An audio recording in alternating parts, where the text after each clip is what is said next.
আসসালামু আলাইকুম। আমি ফারহিন জাহরা। আজকে ম্যাথ 6 এর চ্যাপ্টার 7 স্টোকাস্টিক প্রসেস নিয়ে আলোচনা করব। স্টোকাস্টিক বলতে জেনারেলি র্যান্ডম বা আনসার্টেন বোঝাচ্ছি। এখন এটাকে এক্সাম্পল হিসেবে এভাবে দেখানো যায় যে একটা স্টার্টিং পয়েন্ট আমার হোম, এখন এখান থেকে আমি যাব এএবিতে। সেক্ষেত্রে আমি তিনটা ওয়ে ফলো করতে পারি, ধরে নিলাম এ বি সি, মানে তিনভাবে আমি আমার ভার্সিটিতে যেতে পারবো। এই যে তিনভাবে আমি যাচ্ছি, এই তিনটা ওয়েটাকে আমরা জেনারেলি আনসার্টেন বা স্টোকাস্টিক বলে থাকি। স্টোকাস্টিকের ম্যাথ সলভ করার ক্ষেত্রে আমরা তিনটা সিম্বল মনে রাখতে পারি: অ্যাবজর্বিং, রিকারেন্ট এন্ড ট্রানজিয়েন্ট। অ্যাবজর্বিংটা হচ্ছে সেলফ লুপ, রিকারেন্টটা হচ্ছে ওয়ান ডাইরেকশনাল লুপ বা যে কোনো একদিকে যাচ্ছে এরকম লুপ বা এরকম অ্যারোটা, আর ট্রানজিয়েন্ট হচ্ছে বোথ সাইডেড অ্যারো যেটা দেখাচ্ছে। একটা ম্যাথ সলভ করলে এটা ভালোভাবে বোঝা যাবে। যেমন হচ্ছে এই এক্সাম্পলটা, এখানে একটা ম্যাট্রিক্স দেওয়া আছে 0.4, 0.6 এইভাবে, বাকিগুলো 2, 3 সাথে 0 নাই, মানে কোনো ভ্যালুস নেই। এখন এখানে ম্যাট্রিক্সটাকে দুইটা সাইড আমরা দেখতে পাচ্ছি, যেমন 0 আর 1 এর ক্ষেত্রে শুধু হচ্ছে 0 আর 1 এর ভ্যালুগুলো আছে, 2, 3, 4 এ নাই। আবার 2, 3, 4 থেকে এইটুকু পোর্শনের ভ্যালু আছে এগুলাতে নাই। সেখানে আমরা দুইটা ডায়াগ্রাম ড্র করতে পারবো, ফার্স্টে 0 and 1 এর জন্য এন্ড দেন 2, 3, 4 এর জন্য। ডায়াগ্রামগুলো কিভাবে ড্র করেছি, এই যে 0 থেকে যখন 0 তে যাচ্ছি তখন হচ্ছে সেলফ লুপ 4, 0 থেকে যখন 1 এ যাচ্ছি তখন হচ্ছে 0.6, আবার 1 থেকে যখন 0 তে যাচ্ছি 1 থেকে 0 সো 0.5, আবার 1 থেকে 1 সেলফ লুপ 0.5। সিমিলার ওয়েতে আমরা হচ্ছে 2, 3, 4 এর জন্য ডায়াগ্রামটা ড্র করেছি। এটা আন্ডারস্ট্যান্ডিং প্রসেসের জন্য এভাবে লেখা লাগবে না। এখানে কিছু কোয়েশ্চেন আছে এই ম্যাথটা related. which states are accessible from 0? 0 থেকে কোন কোন স্টেট অ্যাক্সেসিবল? তাহলে 0 থেকে হচ্ছে 0 আর 1, এই যে 0.4 and 0.6 এই দুটো স্টেটস অ্যাক্সেসিবল।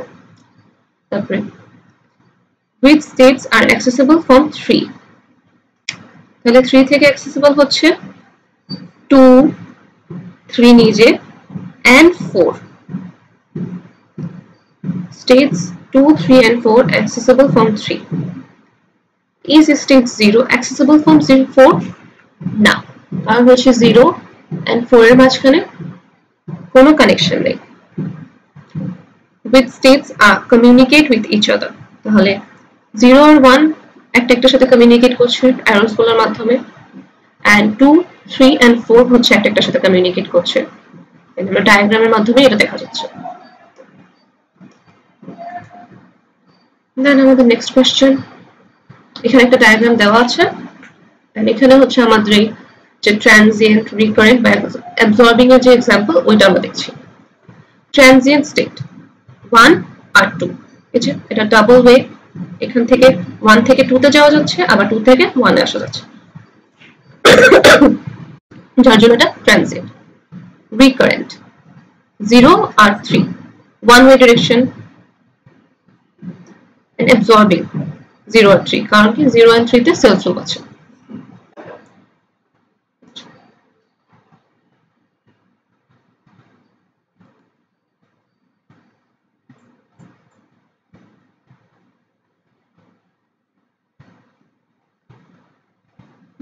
এই এক্সাম্পলটা দেখবো একটা মার্কভ প্রসেসের মধ্যে। তাহলে মার্কভ প্রসেসে যদি একটা হচ্ছে প্রবাবিলিটি দেওয়া থাকবে বা দুটো স্টেট দেওয়া থাকবে, ওটা নিয়ে আমরা একটা ম্যাট্রিক্স ড্র করব, এন্ড এই ম্যাট্রিক্সটা কিভাবে বিল্ড আপ করব, এন্ড এখান থেকে আমরা কিভাবে হচ্ছে আমাদের একটা প্রবাবিলিটি বের করব, বা একটা যে প্রবাবিলিটি বের করা হবে আমাদের অ্যানসারটা পাবো, ওটাকে আমরা দেখব প্রসেসটা কিভাবে করছি, বা আমাদের ম্যাট্রিক্সটা আমরা কিভাবে বিল্ড করতেছি। এখানে এখানে ফার্স্টেই হচ্ছে একটা স্টেট দেওয়া আছে, today is a sunny day and tomorrow will be a sunny day with a probability of 0.6, and state 1 by state 2 যেটা আমি ধরি, today is not a sunny day and tomorrow will be a sunny day with a probability of 0.5। তাহলে এটা হচ্ছে আমাদের দুইটা স্টেটের জন্য দুইটা প্রবাবিলিটি। এখানে এটাকে বিল্ড করার সিস্টেমটা হচ্ছে, যেটা ফার্স্ট স্টেট ওটাকে এখানে রেখে দেব, বা যেটা প্রবাবিলিটি ওটা, দেন এখানে মানে হচ্ছে ম্যাট্রিক্সটার কলাম 2 এ ফার্স্টে আমরা হচ্ছে স্টেট 1 এর যে প্রবাবিলিটি থাকবে ওইটা 1 মাইনাস ওই প্রবাবিলিটিটা করব। তাহলে 1 মাইনাস ওই প্রবাবিলিটিটা হচ্ছে 0.4, আর স্টেট 2 এর ক্ষেত্রে উল্টাটা হবে এই যেভাবে। আর যদি আমরা দেখতে পারি অপোজিটটা, তাহলে এখানে হবে যেই প্রবাবিলিটিটা হবে ওইটা হচ্ছে আমরা সেকেন্ডটাতে লিখবো, আর যেটা হবে না ওইটা হচ্ছে ফার্স্টে লিখবো। তাহলে 0.6 টা হচ্ছে আমাদের প্রবাবিলিটি ফার্স্টের ক্ষেত্রে, আর না হওয়ার প্রবাবিলিটি হচ্ছে 0.4, আর সেকেন্ড স্টেটের ক্ষেত্রে না হওয়ার প্রবাবিলিটিও হচ্ছে 0.5 এন্ড হওয়ার প্রবাবিলিটিও হচ্ছে 0.5। তাই এখানে আমাদেরকে বলছে কি বের করতে হবে, find the probability that sunny day will be continued for 4 days starting from today। তাহলে আজকে থেকে 4 ডে পর্যন্ত, তাহলে 1 2 3 4, তাহলে এখানে আমাদের সেক্ষেত্রে করতে হবে p টু দি পাওয়ার 4। তো আমরা যদি ম্যাট্রিক্সের গুণন করি সেক্ষেত্রে p স্কয়ার ফার্স্টে করলে আমাদের জন্য ইজিয়ার হয়।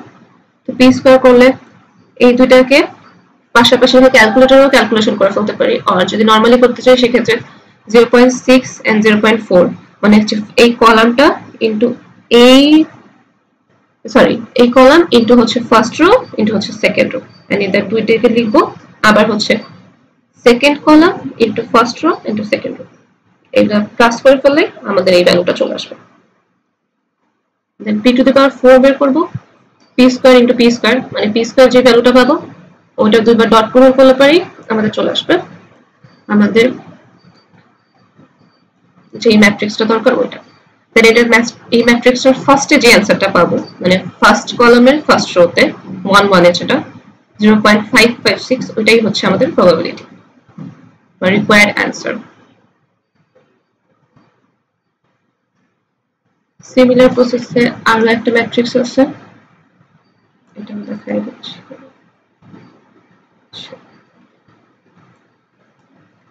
A communication system sends the digit 0 and 1 as a mode communication. The digit sent from center reaches to the destination after several steps as it is sent. A digit 0 sent from the center reaches to the next step as 0 with probability 0.4. Find the probability that the 0 sent from the center will reach to the destination at 5th stage. তাহলে কত স্টেজে বলছে, stage number হচ্ছে 5th, but আমরা শুরু করব কোথা থেকে, 1 থেকে। তাহলে ফার্স্ট স্টেপটা বাদ দিয়ে দিলে আমাদের কয়টা স্টেপ থাকে, মানে আমরা তো অলরেডি ফার্স্ট স্টেপে আছি, সেক্ষেত্রে আমাদের 4টা স্টেপ আর করা লাগবে।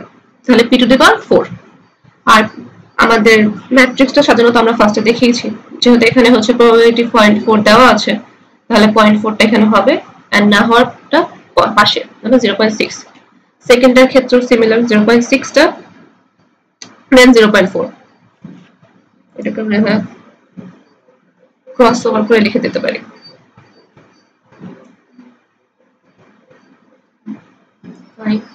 ফিফথ স্টেজটা দিয়ে দেন আমরা p টু দি পাওয়ার 4 বের করে ফার্স্টের যে প্রবাবিলিটি 1 1 এ p11 এ যে ভ্যালুটা থাকবে ওটাই হচ্ছে আমাদের রিকোয়ার্ড প্রবাবিলিটি।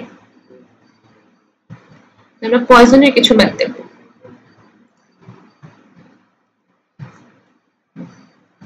পয়জনের ম্যাথের ক্ষেত্রে আমাদের কিছু তিনটা ফর্মুলা মনে রাখতে হবে। ওটা হচ্ছে e to the power lambda, e to the power minus lambda t, e to the 1 minus e to the power minus lambda t, আর একটা হচ্ছে e to the power minus lambda t1 minus e to the power minus lambda t2।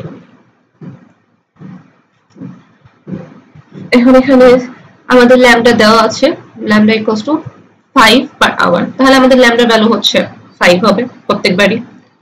আর এখানে টি এর ভ্যালুটা by small tea এর ভ্যালুটা হচ্ছে vary করতেছে মোর দেন 1 আওয়ার, লেস দেন 0.5 আর 0.5 টু 1।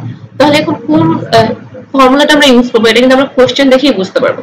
যদি মোর দেন 1 আওয়ার বলা হয় তাহলে টি এর থেকে বড় যেটা 1 এর থেকে বড়, তাহলে সেই ক্ষেত্রে হচ্ছে আমাদের এই ফর্মুলাটা হবে e to the power minus lambda t, তাহলে মাইনাস 5 ইনটু 1, 1 হচ্ছে আমাদের মোর দেন 1 আওয়ার। দেন লেস দেন 0.5, তাহলে টি এর ভ্যালু হচ্ছে হাফ এর থেকে ছোট, তো ছোটর ক্ষেত্রে আমাদের ফর্মুলাটা হচ্ছে 1 minus e to the power minus lambda t, সেক্ষেত্রে এই ফর্মুলাটা আমরা ইউজ করব। এন্ড টি এর জায়গায় হাফ ভ্যালুটা বসাই দিলে এটা ক্যালকুলেটরে ক্যালকুলেশন করলে আমাদের এই ভ্যালুটা চলে আসবে। আর 3 এর ক্ষেত্রে এখানে রেঞ্জটা দেওয়া আছে 0.5 থেকে 1 পর্যন্ত, তাহলে ওই রেঞ্জটা ইউজ করলে পরে দেন এই ফর্মুলাটা বসালে আমরা আমাদের ভ্যালুটা পেয়ে যাব। আর এখানে বলা হয়েছে find the expected time until ninth signal reaches its goal। এখানে ninth signal যে হতে তাহলে কি n equals to 9, তাহলে আমাদের ফর্মুলা হচ্ছে n by lambda, তাহলে 9 by 5, তাহলে 1.8 hour।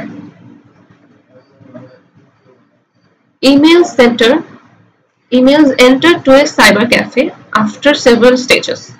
An email sent from a cyber cafe reaches to the next stage with probability of 0.7. Find the probability that an email sent from cyber cafe reaches to another cyber cafe to the addressed at fourth stage. আবার এখানে তাহলে first স্টেজে আমরা ধরে নিলাম আমরা আছি, তাহলে আমাদের বের করতে হবে তিনটা স্টেপ আর বাকি আছে। স্টেজ থাকলে পরে জেনারেলি 1 মাইনাস ই করতে হয়, কিছু ক্ষেত্রে ডিফারেন্ট হতে পারে।